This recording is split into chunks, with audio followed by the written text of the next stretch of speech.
শতবর্ষ প্রাচীন কাশিমবাজার রাজবাড়ির দুর্গাপুজো আজও সকলের আকর্ষণের কেন্দ্র। প্রায় ৩০০ বছর আগে শুরু হওয়া কাশিমবাজার রাজবাড়ির দুর্গাপুজো আজও অতীতের মতো সমান জাঁকজমকের সাথে অনুষ্ঠিত হয়ে চলেছে। রাজবাড়ির রায় পরিবারের বর্তমান বংশধরেরা পুরনো রীতি মেনে একইভাবে পুজো চালিয়ে যাচ্ছেন। রাজবাড়ি এবং সেখানে অনুষ্ঠিত দুর্গাপুজো দেখার জন্য প্রতি বছর পুজোর দিনগুলোতে প্রচুর মানুষ রাজবাড়িতে জড়ো হন। রায় পরিবারের ইতিহাস ঘাটলে জানা যায় তাদের আদি বাড়ি ছিল বর্ধমান জেলার পাত্রসায়ের গ্রামে। পরে ব্যবসার কারণে এই পরিবার বাংলাদেশের পিরোজপুর জেলাতে চলে যান। অবিভক্ত ভারতে এই পরিবারের এক সময় দেশের অন্যতম সর্ববৃহৎ সিল্কের কাপড় রপ্তানিকারক ছিল। বাংলাতে বর্গী আক্রমণের সময় এই পরিবার নবাবদের শরণাপন্ন হন।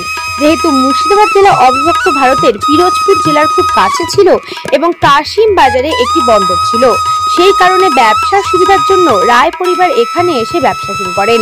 প্রায় ৩০০ বছর আগে রায় পরিবারের সদস্য অযোধ্যারাম রায় নিজের বাড়িতে দুর্গাপুজো শুরু করেন, যা আজও অবিচ্ছিন্নভাবে চলে আসছে। ১৭৪০ সালে রায় পরিবারের অন্যতম সদস্য দীনবন্ধু রায় কাশিমবাজার রাজবাড়িতে তৈরি করার পর এই পুজো জাঁকজমক এবং বৈভব অনেক বৃদ্ধি পায়। ১৭৬০ সালে এই পরিবারের সদস্য জগবন্ধু রায়কে মুর্শিদাবাদ কুঠির দেওয়ান হিসেবে নিযুক্ত করে ব্রিটিশরা। দেওয়ান হিসেবে জগবন্ধু রায়ের কাজকর্মে খুশি হয়ে ব্রিটিশ সরকার তাকে পূর্ববঙ্গে জমির সার্ভে করার কাজে নিযুক্ত করেছিলেন। এই সময় জগবন্ধু রায় বর্তমান বাংলাদেশের সাইরালে তার জমিদারি পত্তন করেন।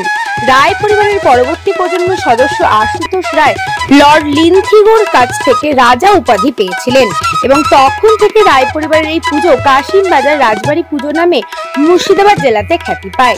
বর্তমান রানী সুপ্রিয়া রায় এবং রাজা প্রশান্ত রায়ের প্রচেষ্টায় স্বমহিমায় আজও টিকে আছে এই পুজো। রাজ পরিবারের পুরোহিত গোপাল রায় বলেন, আষাঢ় মাসে রথযাত্রার দিন কাঠামো পুজোর মাধ্যমে কাশিমবাজার রাজবাড়িতে দুর্গাপুজোর সূচনা হয়। বংশ পরম্পরায় মহুলার পাল পরিবার রাজবাড়ির প্রতিমা নির্মাণ করে আসছে। দুর্গাপুজোর ঠিক আগে অনন্ত চতুর্দশীর দিন দেবীর গায়ে প্রথম রঙের প্রলেপ করে। মহালয়া অথবা তার আগের দিন প্রতিমাকে বেদিতে তোলা হয়। দেবী পক্ষে শুক্লা প্রতিপদ থেকে শুরু হয়ে যায় রাজ পরিবারের দুর্গাপুজো।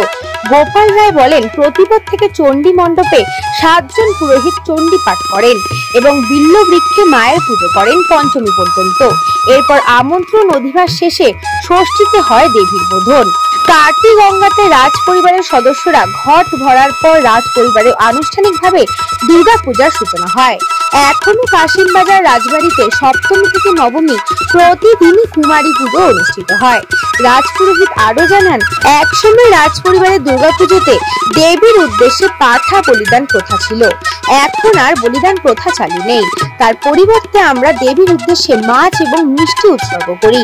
রাজ পরিবারের দুর্গা প্রতিমার বিসর্জন প্রথমে দর্পণ হয়। এরপর অপরাজিতা পূজা শেষে দেবীকে বেহারাদের কাঁধে চাপিয়ে কাটি গঙ্গাতে নিরঞ্জনের জন্য নিয়ে যাওয়া হতো।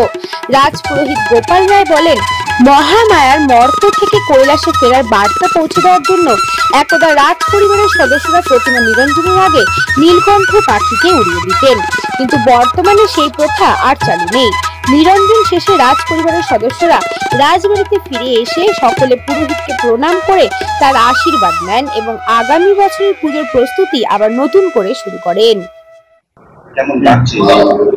অপূর্ব, পুরো রাজবাড়ির একটা রয়্যাল টাচ রয়েছে।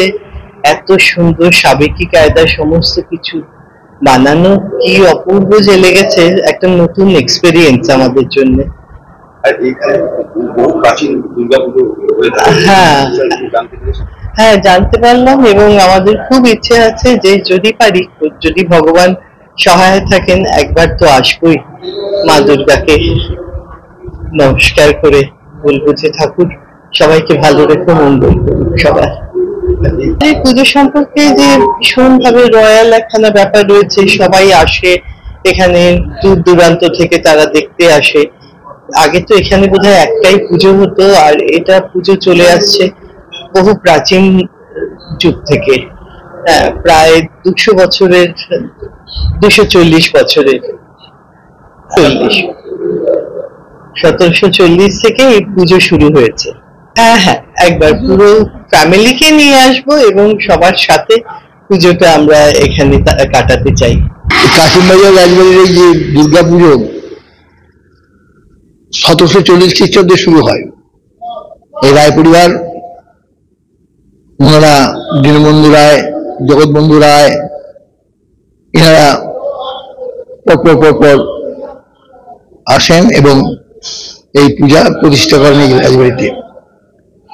সেই সময় থেকে এখন যারা আছেন, প্রশান্ত রায়, পল্লব রায়, সৌরভ রায়, তারা এই পুজোটাকে আরো সুন্দর করে সাজিয়েছেন। কারণ পূর্বে তখন যা ছিল, তখন ছিল গ্যাসের আলো, হেরিকেনের আলো এবং ওই ঢাকের বাজনা ইত্যাদি। কিন্তু বর্তমানে অনেক রকম প্রযুক্তি এসেছে এবং তারই হাত ধরে প্রভূত উন্নতি হয়েছে। দেখতে পাচ্ছেন এই সমস্ত লাইট লাগানো আছে আমাদের এই দুর্গা মন্দিরে। এই সন্ধ্যাবেলাতে এই জেলে দেওয়ার পর একটা মনোরম পরিবেশের সৃষ্টি হয়। এখানকার পুজো আষাঢ় মাসের রথের দিন আমাদের কাঠামো পুজো হয়, যে কাঠামোর উপরে দেবীকে স্থাপন করা হচ্ছে। এরপর কারিগর মৌরা থেকে আসেন, ওরা বংশ পরাক্রমণে আসছেন, ওনারা প্রতিমা তৈরি করেন। অনন্ত চতুর্দশীর দিন আমাদের প্রতিমাতে খড়িমাটিটা দেওয়া হয়, মানে সাদা রংটা, এবং তারপর থেকে দেবীর বিভিন্ন যেমন যে রং আছে তেমন রং করে মহালয়ার আগের দিন বা মহালয়ার দিন আমাদের যে সপ্তমুণ্ডী আসন যে বেদি করা আছে, ওই বেদির উপরে মাকে তুলে দেওয়া হয়।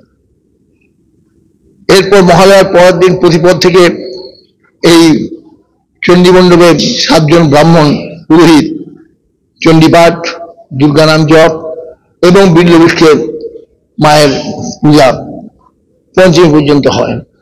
পঞ্চমী সন্ধ্যাবেলায় এবার যেমন আছে, এবার পঞ্চমী সন্ধ্যাবেলায় বোধন, ষষ্ঠীতে দিনের বেলা পুজো হয়ে যায়, সন্ধ্যাবেলাতে আমন্ত্রণ দিবস।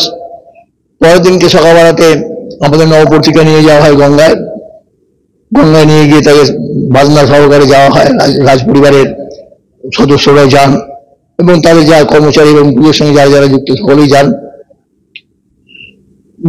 কাটিগঙ্গা থেকে জল ভরে নিয়ে এসে এবং নবপত্রিকাকে স্নান করিয়ে নিয়ে আসা হয়। তারপর প্রতিষ্ঠা করে সপ্তমী পূজা আরম্ভ হয়। সপ্তমী, অষ্টমী, সন্ধি, নবমী, দশমী এইভাবেই চলে। বর্তমান বর্ষে পূজার খুব কঠিন অবস্থা, তার কারণ সময় যা নির্ধারণ আছে তাতে কখনো একটা পুজো তোলা যায় না, বিশেষ করে দুর্গা পূজা। অষ্টমীতে সময় পাবো আমরা 15 মিনিট, সন্ধিতে 48 মিনিট ঠিকই আছে, নবমীতে সময় পাবো আমরা খুব জোর 1 ঘন্টা। এইভাবে পুজো, এবারকার পুজো মানে ওই আসনে বসা আর ওঠা, এছাড়া কিছুই হবে না। তাই এবারের পুজো জানি না মা কিভাবে নেবেন, আমরা সর্বতভাবে চেষ্টা করছি তাকে সাদর সম্ভাষণ জানাবার জন্য। এইভাবেই বংশ পরম্পরায় চলে আসছে রাজবাড়ির পুজো, কাশিমবাজার রাজবাড়ি। এখানে আগে তো এখানে নীলকণ্ঠ পাখি ছিল আগে, নীলকণ্ঠ পাখি আমার আমলেও ছাড়া হয়েছে যে দশমীর দিন, কিন্তু পাখি পাওয়া যায় না। আর বন দপ্তরের অনেক রকম আইন কানুন আছে, যার জন্য ওগুলো সব ছেড়ে দেওয়া হয়েছে। এবং আমাদের এখানে যে পাঁঠা বড়ি হতো সেটা বন্ধ করে দেওয়া হয়েছে, তার পরিবর্তে মাছ এবং মিষ্টি ভোগ দেওয়া হয়। আলাদা একটা মন্ত্র আছে, যে মন্ত্রে দেওয়া হয়। আমাদের যে পুঁথিতে পুজো হয় সেটা হচ্ছে এই বাড়ির তৈরি করা পুঁথি, বাজারের কোনো পুঁথি দিয়ে পুজো হয় না এখানে। আর দশমীর পর এখানে অপরাজিতা পুজো হয়। সন্ধ্যাবেলাতে প্রতিমা নিরঞ্জন করে এসে এই নাট মন্দিরে রাজ পরিবারদের সঙ্গে আমাদের বিজয়ের সম্ভাষণ এবং আশীর্বাদ ইত্যাদি, এবং আগামী বছরের পূজার প্রস্তুতি কি হবে সে অনুযায়ী সাময়িক একটা আলোচনা হয়। এছাড়া বর্তমান প্রজন্মের সাথে এখানে প্রত্যেক দিন পঞ্চমী, ষষ্ঠী, সপ্তমী, অষ্টমী, নবমী সন্ধ্যাবেলায় সান্ধ্য অনুষ্ঠান, সাংস্কৃতিক অনুষ্ঠান হয়। গান থাকে, নাচ থাকে, আবৃত্তি পাঠ থাকে, বাজনা থাকে, বিভিন্ন রকম ইয়ে থাকে, এবং 1 ঘন্টা 1.5 ঘন্টা আমরা ওইটাতে নিয়ে করা হয় এখানটাতে। কুমারী পুজো তো কুমারী পুজো এখানে হয়। কুমারী এবছর এখন কি হবে জানা যায় না, এখন কিন্তু কুমারী হাতে আসেনি। যাই হোক, কুমারী পুজো আমাদের হয় সপ্তমী, অষ্টমী, নবমী 3 দিনই হয়। ওই আগে যেমন পুজো হতো তার থেকে কি এখন কোনো কিছু?